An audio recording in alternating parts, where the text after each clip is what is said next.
আসসালামু আলাইকুম রহমতুল্লাহি আবারাকাতু। আশা করি সবাই ভালো আছেন, সুস্থ আছেন।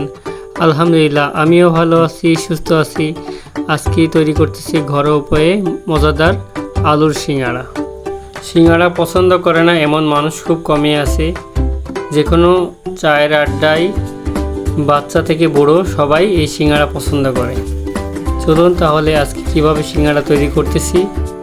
আজ দুপুরের পর থেকে বৃষ্টি হচ্ছে, তাই মনে হলো সন্ধ্যার নাস্তায় গরম গরম সিঙ্গাড়া হলেই মনে হয় জমে যাবে। তাই আর দেরি না করে বানিয়ে ফেললাম গরম গরম মজাদার আলুর সিঙ্গাড়া। বাইরের অস্বাস্থ্যকর সিঙ্গাড়া না খেয়ে বাসায় বানিয়ে ফেলুন, দেখবেন বাসার সবাই মজা করে খাবে এবং অনেক খুশিও হবে।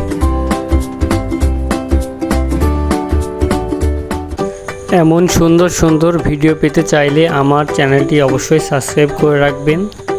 ভালো লাগলে কি লাইক করবেন, কমেন্ট করে জানাবেন কোন ধরনের ভিডিও পেতে চান।